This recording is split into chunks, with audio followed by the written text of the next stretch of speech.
evening. Welcome to Why Should I Be Ashamed? I'm your host, Sheila Calvert, the author of the book, Why Should I Be Ashamed? Listen, we're going to have a great conversation tonight. Will you do me one great favor? Start a watch party, like and share. Let's set this conversation so the world can hear the voice of the silent one. I'll be right back after you like and share.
Share and start a watch party. Also, I would like to thank everyone for your book purchase and make sure you get a copy of this great book. It will help you. Well, tonight our conversation is The Road to Recovery, Part 1. Listen, we are on our road to recovery.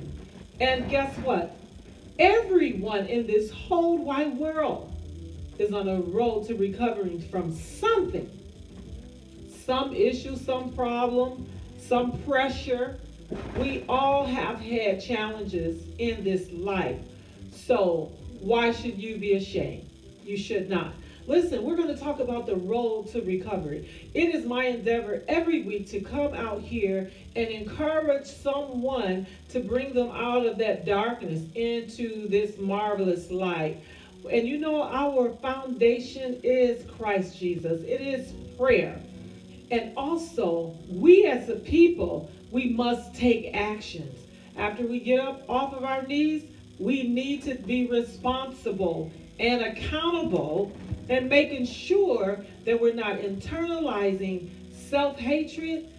We're not internalizing misunderstood pain. And we're not inflicting our hurts on anyone else.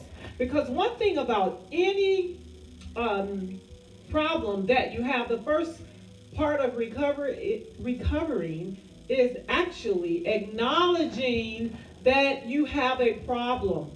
So tonight, for those of you that have acknowledged this situation, we're going to make this simple and easy for you to continue to recover. And don't we learn through repetition? We have to learn over and over. Remember when we were little children, we would say our ABCs all the way through Z, and then we would repeat them. We learn through repetition. So even though these subjects may seem repetitive, they are not, because some of you have never addressed this issue on this day. So this is the day. This is a new day. So road to recovery. You know, I was thinking about Gabrielle Union, a superstar, a beautiful woman, an actress, model, and how she would tell her story about when she lived in Chicago, I believe, and she worked at a shoe store. A stranger, a man, a perpetrator came in and raped her. And I know it was very devastating to her. I've heard her share her story. And you know, just because a person don't express emotions or don't talk about all the violence or don't, it is still very detrimental. It is very devastating to a person. But I look at her as she continued to work. I look at her as she continued to become a mother, a wife. she had to put these things behind her and move on. You know, I don't care if you put them behind you, in front of you, to the right, to the left. Let's deal with them and let's move forward. Let's address them and let's move forward. And if you have to talk about them, I'm here for it. Call us anytime you like. You know, you can messenger us, you can DM us. We are here to talk about it. You know, I was talking to a young lady today. Matter of fact, I was talking to my sister today, and we were sharing some of our childhood stories and fears. And I noticed that she didn't cry, and if you do, it's okay. She wasn't crying, I wasn't crying, because emotionally, we have processed it. We have cried. And I told her, and even if we happen to cry again about it, that's okay. But because we talk about it, we've learned to walk the walk of pain.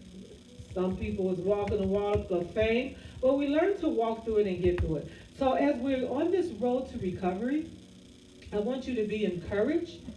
I want you not to be discouraged. I want you to not let nobody tell you, don't keep watching that. It makes you depressed. It gets greater later. We have to overcome. We have to have victory. We have to make sure that we're dealing with. The only way that we can become victorious is that we address our issues. So most of the stages in the recovery process are necessary, but they differ for everyone. Everyone that's ever been sexually abused, molested, raped, touched in the wrong way, manipulated in the wrong way, it has a different effect on everyone. So some of these processes may be something you've already done. It may be something you would like to do.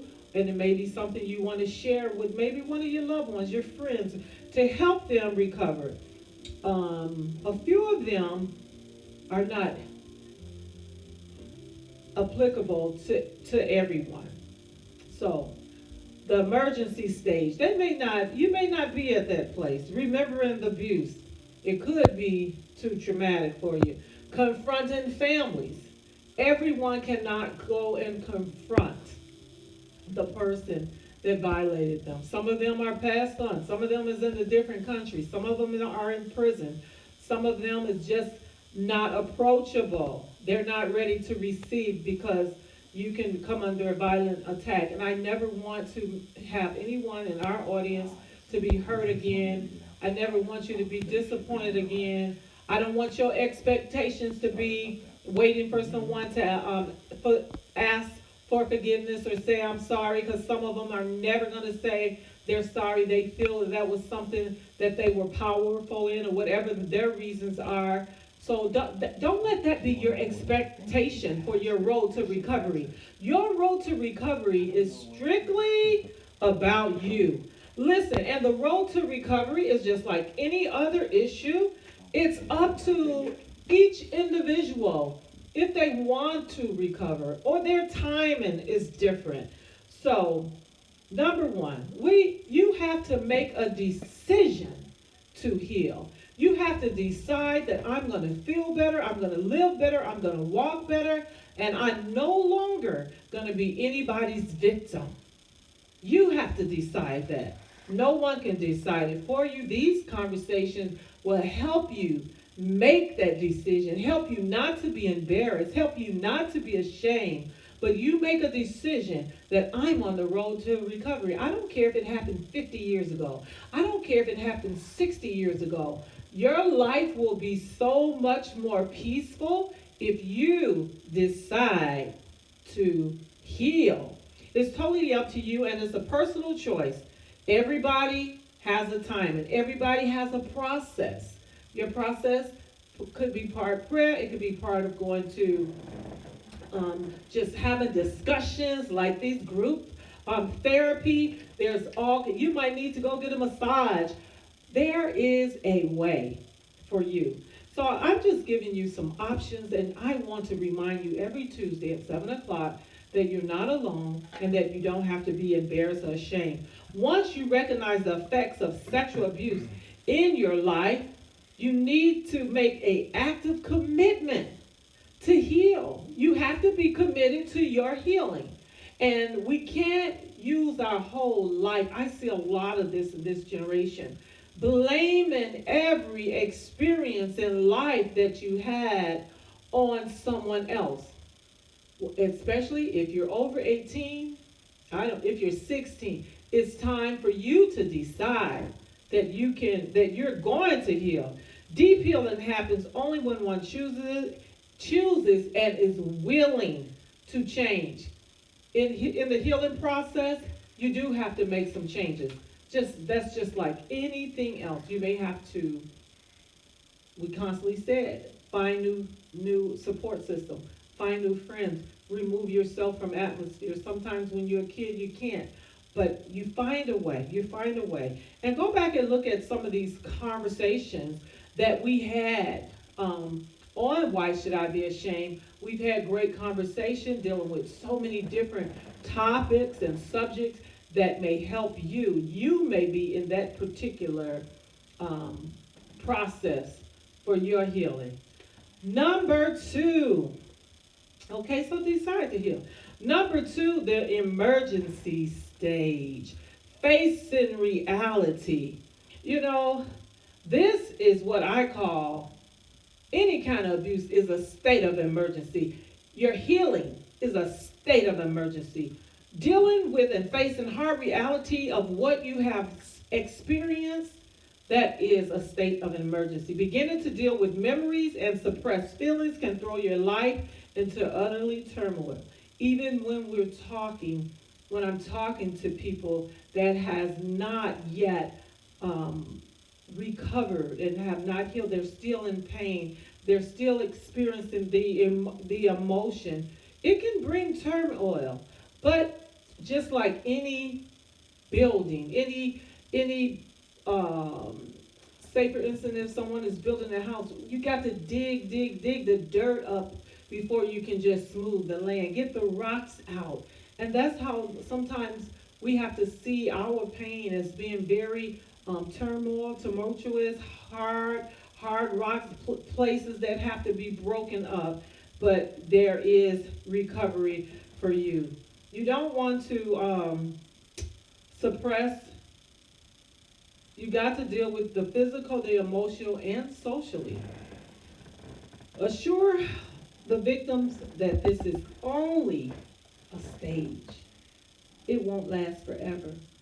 You'll be able to begin to tell other people and to help other people. I notice some victims that have recovered and went on to live lives such as myself, they don't mind sharing their stories. They don't mind telling. They don't mind helping. They don't mind helping other people to process their pain. And I think doing that, it brings you to a constant place of healing often yourself. What do you think about that? Thanks for watching, Broderick. Number 3, remembering the details. Listen, now remember the details. Let me say this. It's not going to be like Arnold Schwarzenegger. You may not have a total recall, moment by moment, minute by minute. And don't allow anyone to make you feel like you have to remember every exact moment. A lot of it, some of it is enough.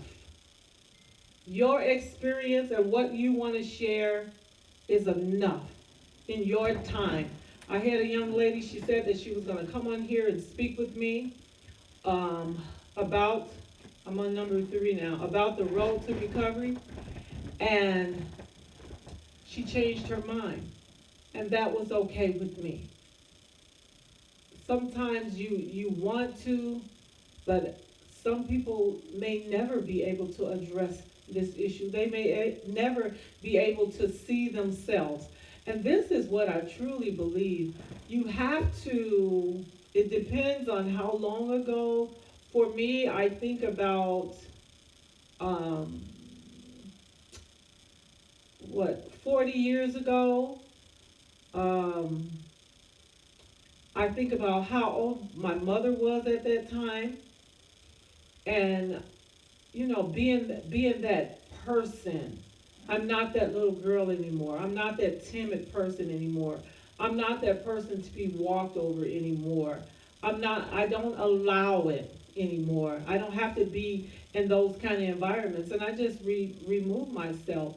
So, you don't have to, I'm talking about remembering every detail, and sometimes, unless you at the criminal, in the criminal court system and you dealing with details, you may have to write it down.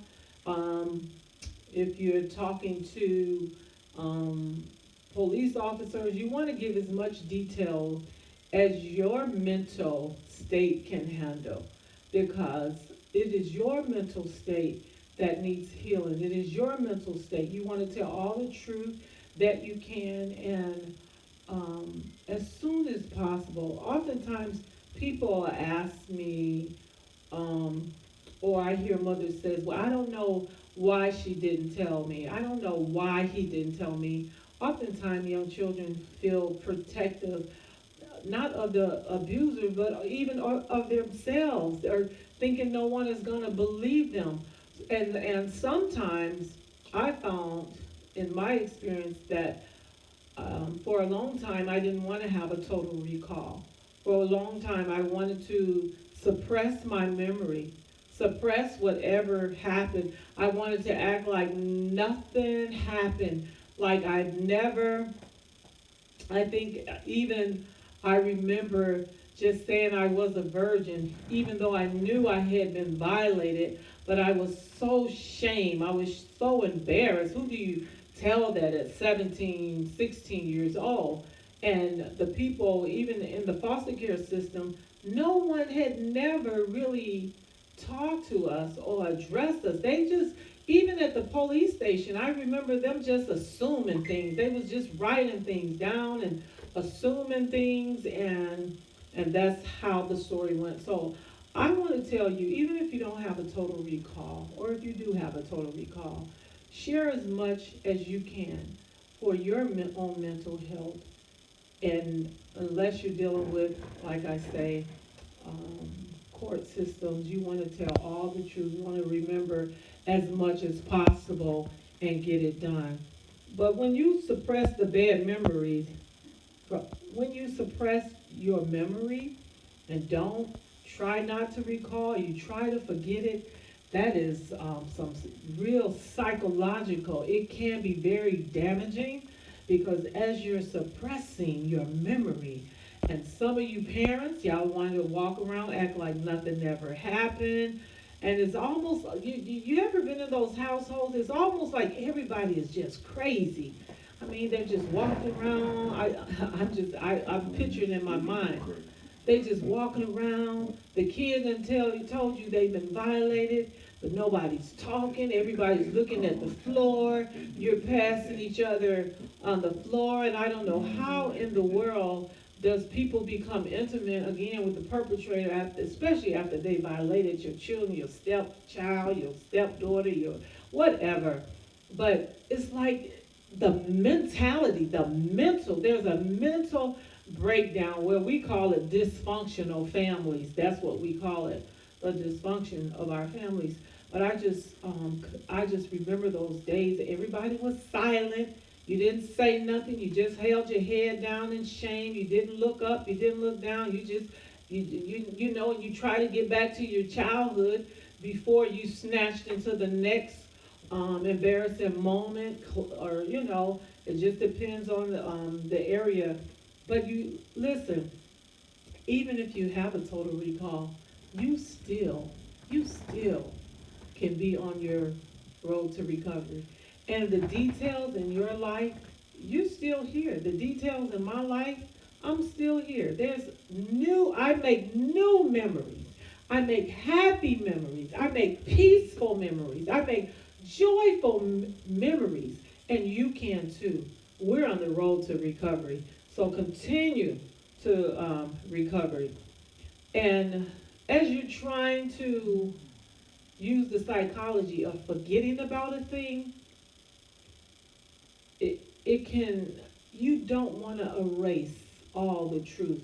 And then, from my experience, tragically, other memories start coming back. And you ever hear people say, now I remember this and I remember that? And some of you don't like it when it happens. But if this trauma didn't happen to you, I don't care if you're a doctor, lawyer, Indian chief. You know, doctors, they try to figure out the brain and the psychology of it after hearing case after case after case. But you cannot tell a person that they begin to remember. A lot of times when you start talking about these things and praying about these things, more things will purge up, and you want them to come up so you can what? Get them out, and you can be on your road to recovery.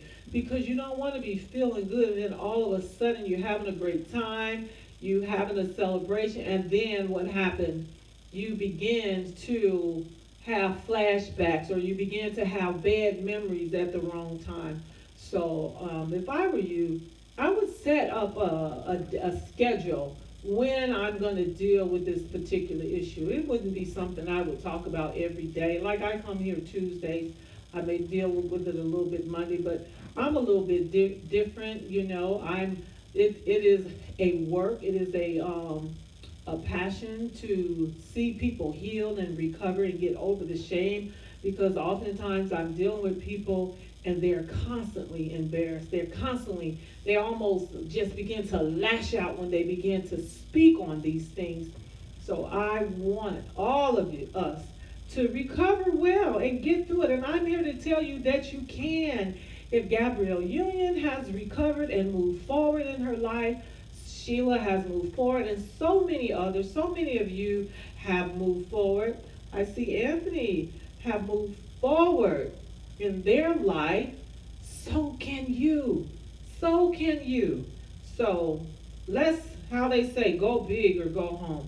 Let's get on this road to recovery. And if you have the details, get them out. And if you only need to, if you need to talk about it one good time.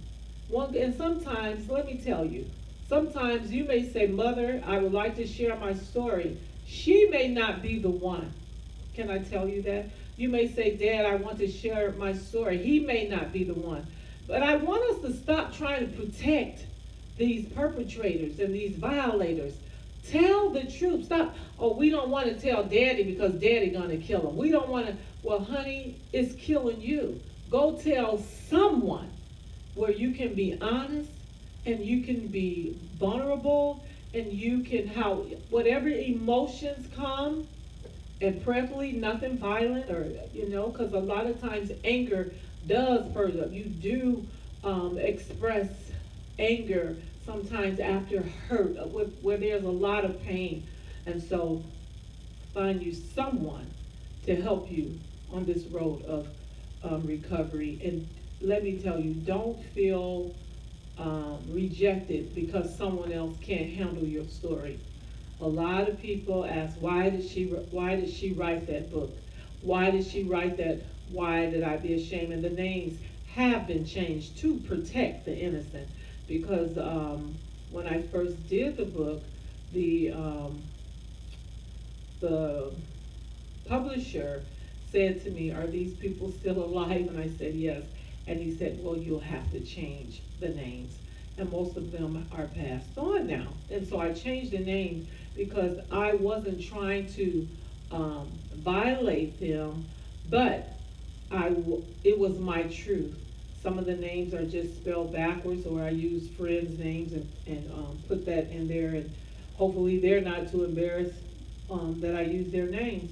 So talk to someone, write your story down, get the victory. We want to have victory tonight. Don't suppress your life for everyone else. You've already been hurt, you've already been violated, so don't suppress your life. Don't remember the process of getting back both memory and feeling. Remembering is important, because a lot of times when we're suppressing our memory, it almost cut off other parts of the brain. It cut off maybe the way that you be intimate, the way that you love people, the way that you care. You can become so cold hearted, trying to suppress your pain. It's so many areas that you can fall into. So the so we want to get our memories back, so we can love again, so we can be caring again. What Shirley McCory said, you have to trust that someone first before you can move forward. Hey Shirley, yes, it is important to find someone, but like I said, just don't get caught up. I remember telling my mother, I want to tell you my story, and she said, "Oh, I can't take it. I can't take it." So that would have been like talking to a refrigerator door. I didn't even want her to speak. I just wanted to share it. But when she rejected, I felt that she didn't want to hear it. And at that time, but now I understand that she wasn't equipped to hear all the pain. She had so many issues, so many um, problems of her own. She was not able to hear the pain, because hearing my pain, she would have had to actually be accountable for um, how she um, abandoned us, and how she didn't listen, and how she ignored us, and how she tried to convince herself. One minute she says, I know that was wrong. The next minute she says, I don't believe it, but I know that she believes. So find someone that believes. Hey, Derek Parker. All right. A former co-worker. So let's remember that is so important. And I'm telling you, the road to recovery, what it took for me is loving people. Number one, loving God, loving myself, finding value in myself, finding worth in myself, loving people, and writing this book. I wrote this book, and it and when I hear so many others not being embarrassed, not being ashamed of their experiences, it helped me go forward. So we're on the road to recovery. You on your road to recovery. So to effectively deal with your hurtful past, dealing with them entirely is very necessary. So listen, we have to do some work. So I want you all to at least write it down. Go in private and write it down. Write your story. And then, if you can, find someone that you can be open with. Call me. Call one of these guys here in the studio.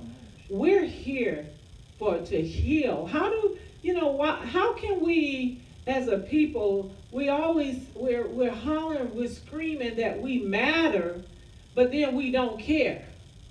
It seems that's very superficial.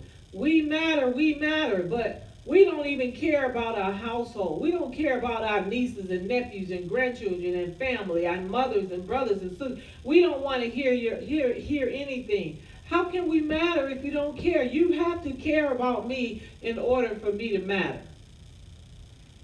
So remember, you may not have a total recall, but just write everything that you know, and I believe as you go on, it will go further. Hey, we have Pastor Calvin want to talk.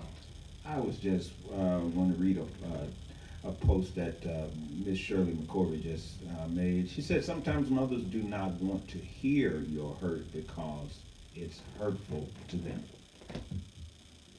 Yeah, that's what I just said. I knew my mother, well, yeah, of course it's hurtful, but I also knew that she would have to deal with her own issues, how she had abandoned her children. Of course, she loved us, but she did not use her strength. I'm not going to say she didn't have it. She didn't use her strength. She had gave her power over to the perpetrator, and because there was many times that she would get her kids and run off. So yes, I know that mothers love for their children, but in order to recover, if we really love them, we're going to have to listen. We're going to have to you know, that's me and my daughter, when we began to listen, it seemed like we were like two magnets, my oldest daughter. But when I began to listen to her, and she began to listen to me, and then I began to share the details, like, Danita, you're not talking to your age mother now. We're talking about a girl 19 that didn't know anything, that had no support, that had no one to pour into her, that was out here working and trying. So when she began to picture that person, and that's another thing, sometimes we do have to, as we're recalling our pain, we have to, depend on how long ago, we have to look back and see who that person really was at that time, and then what was their lifeline like? What was their road to life like?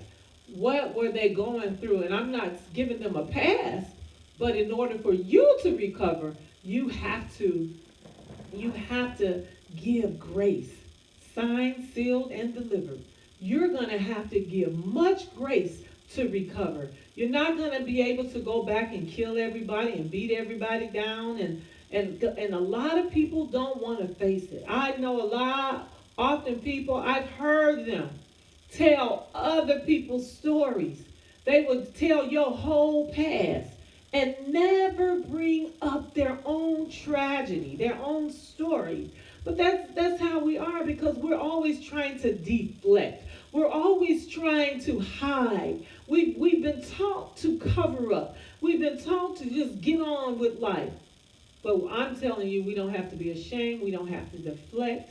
We don't have to hide anymore, because every one of us, we're either been through something, going through something, or coming out of something.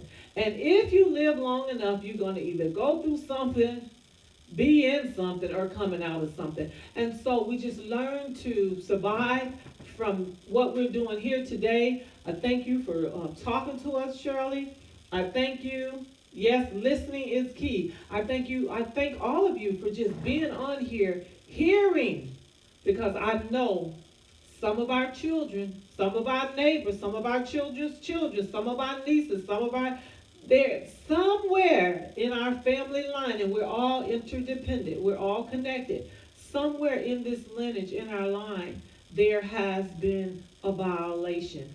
And I'm very thankful that some of your families are maybe be a little bit stronger than sexual sins.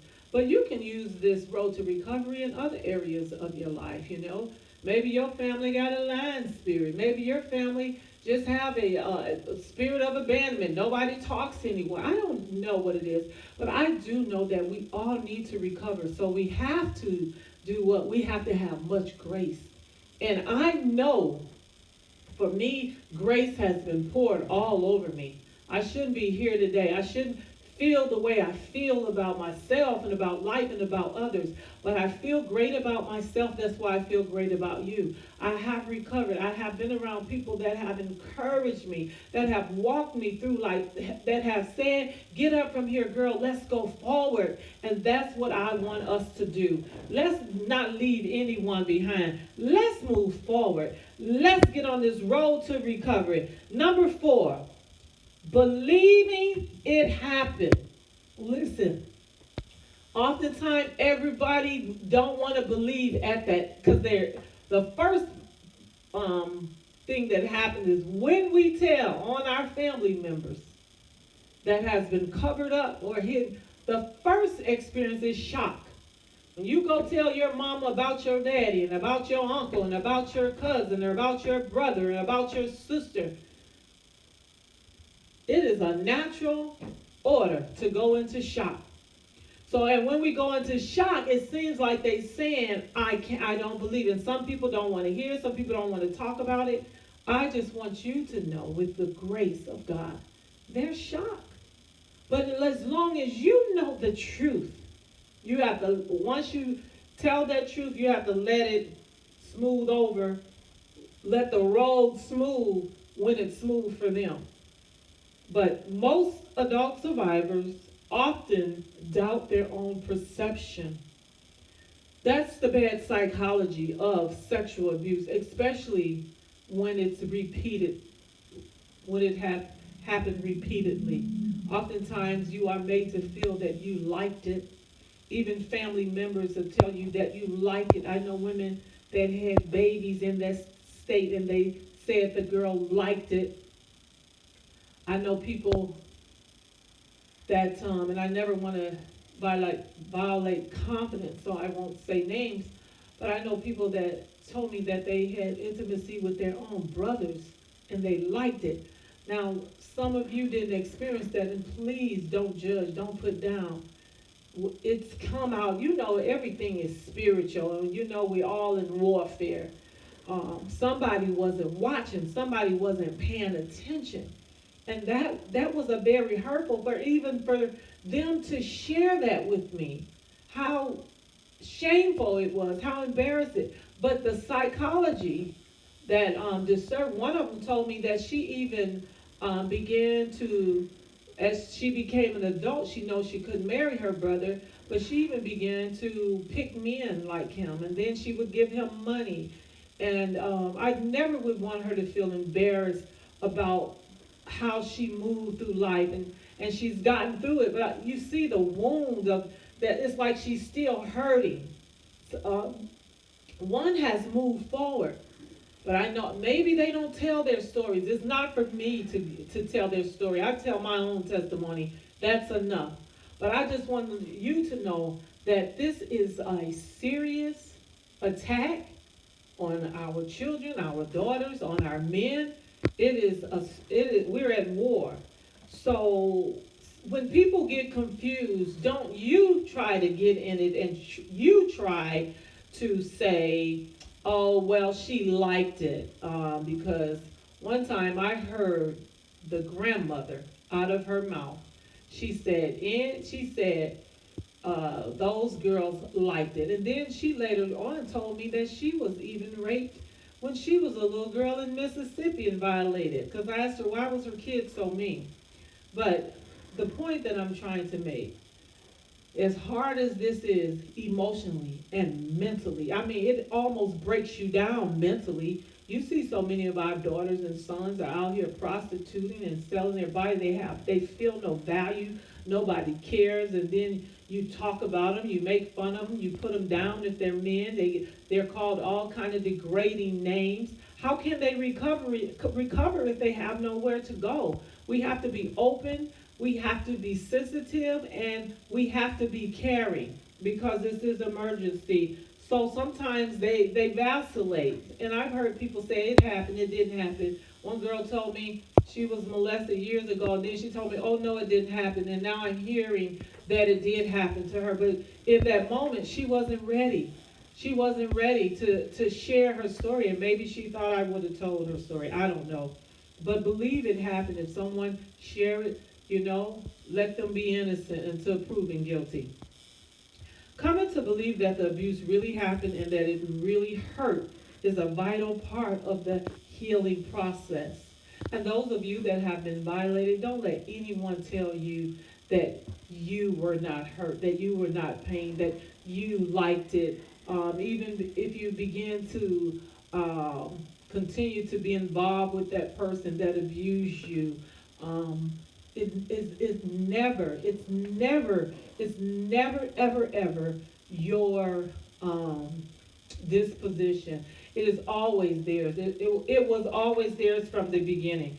It was always theirs from the beginning. That is why therapy can be so helpful to recover. Yes, it's always therapy. I've gotten therapy. For a long time from different, I got therapy, deliverance, prayer. I made sure I was around very supportive women when I came to North Carolina, great support. I should have got a great support when I wrote this book, because I was really, a lot of people began to just kind of target me, but I just kept saying, why should I be ashamed? Pastor, am I doing 5 and 6, or are we doing that next week? You are. Oh, this is, okay. Isn't this good, you all? When you think about someone that really cares, that is on the front lines, trying to address an issue, This is some good, powerful information, and we do try to give good content. We do research. We do try to find. I did have a guest tonight. We try to find people, real people that share their real story. But while you're Googling, I'm sure you can find lots and lots of stories. Number 5, breaking the silence. Most adults keep the abuse a secret in childhood. I know women in their 60s. I called a woman a couple months ago and I asked her, and she hadn't told nobody. I asked her, have you begun to talk about it? She might be almost 70. And I think she feels because she's this age that it's not important anymore. But that's not true. She can continue, as long as she have life and breath, she can still get healing, because you know what? She began to cry. She was so hurt, so disappointed. And when you hold that in, we tell ourselves nobody cares. Nobody loves me. How many times do you hear people say, nobody loves me? What you should wait and ask them, what's the story? It's tragic when you hear people say, nobody loves me. But I know this lady, she's had frustrated in marriages. She had frustrations with her children, with her relationships with her daughters. And it's because she feels like no one loves her, and no one loves her because they don't know her real story. See, they don't know her real testimony, not the one we do on Sunday in church or Friday night in church or Thursday night or Tuesday. I'm talking about your real story, the one that we can't tell in church, and everything we can't tell here on social media. But I just want to stir up something in you that'll set you free, something in you that'll let you know it's okay to tell your real true story. And so she shared that with me, and I called her, but she just began to cry, and that's good. It's good healing. It's good healing. So break that silence. Telling another human being about what happened is powerful. It's a powerful healing force that dispels the shame of being a victim. When you begin to talk about it, it's just like, come through. You know how the young people say, come through, come through? It's like you come through a door, you break down that silent wall, and you come through that place and you stand up in your truth. And guess what? We got you. We got you. And we're here to support you. And you don't ever have to let someone that has never had the experience. Sometimes my husband is here answering my questions, and I'm like, how can you answer my questions? This is my experience, and I see him and Derek need to talk on the sideline. Oh, I see he want to talk to Derek Parker. Y'all gonna have to holler at your boy later. But listen, break that silence. Honey, break it invite the family to break that silence so it won't continue to go from generation to generation to generation. And like I said, I always was thankful to my sister, because she told me the moment her son began to freak out, as I call it, she let me know, and I had to do what? Separate him from his own first cousins. It didn't mean he didn't love him, but he was sick, and he still have not recovered because something happened to him.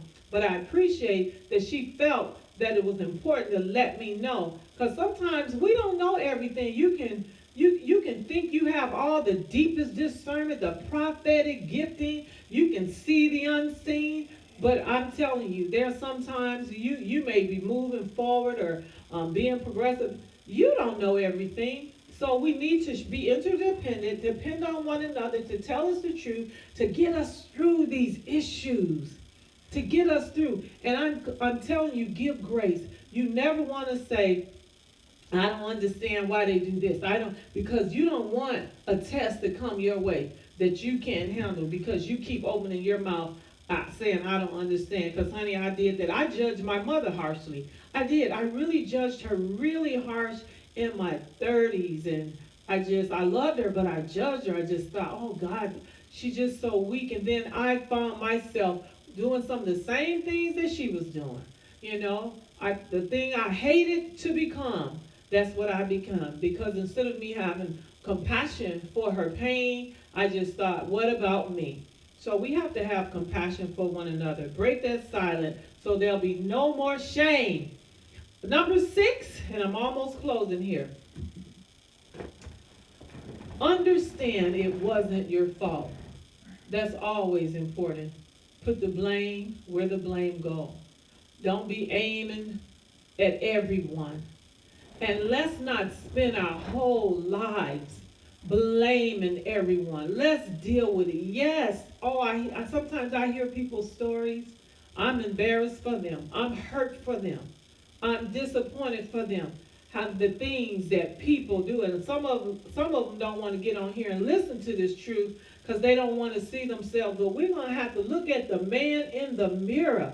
Some of we must understand that what happened to you is not your fault. Even the people on the sideline, it's really not their fault. Then when you didn't tell anybody, it is always that violator's fault. And I know a lot of you love the psychology, and you heard it somewhere. Hurt people hurt people. Well, this is my view. Evil, wicked, demonic people, led of the devil, hurt people. Because every one of us have been hurt, but we ain't out here killing nobody. Every one of us have been rejected. Light skin, dark skin, short, black, white, Indian. They talking about the Asian people are being rejected. I didn't know the people was beating them up now. Now they beating them up, trying to send the Mexicans back to Mexico.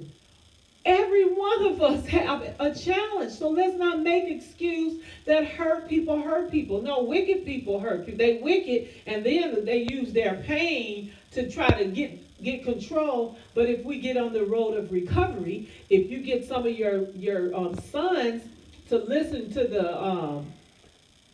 the tape that me and Bishop did, and we talked about when should we talk to our sons.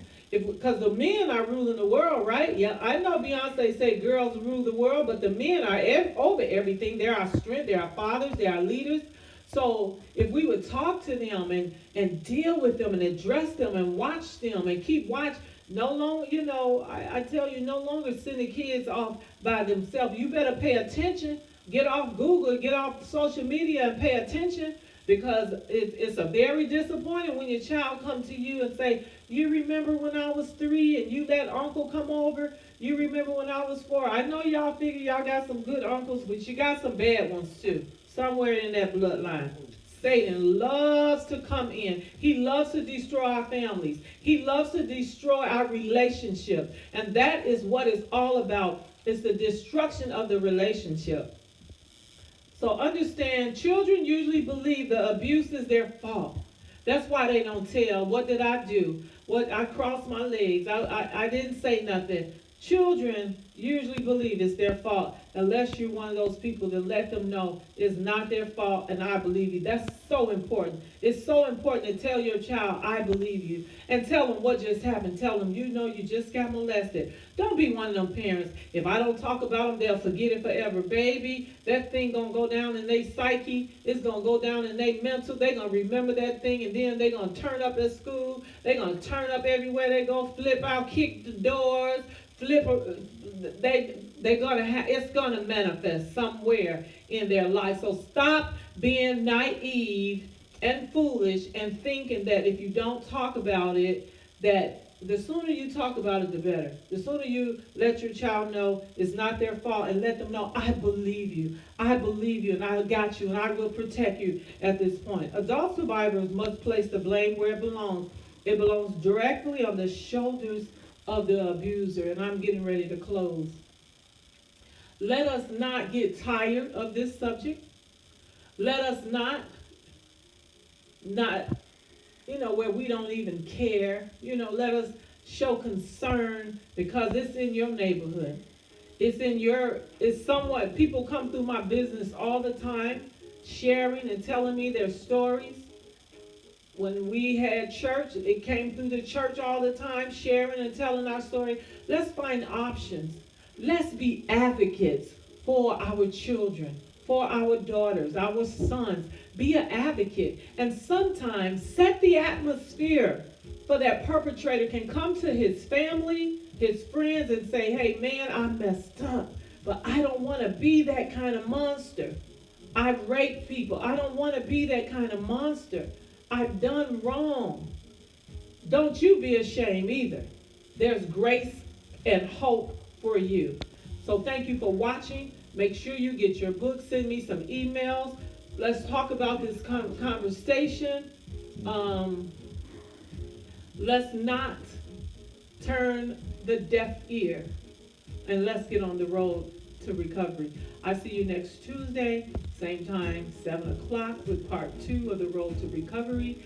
And on Sunday morning, we have Pastor A. Allen Calvin.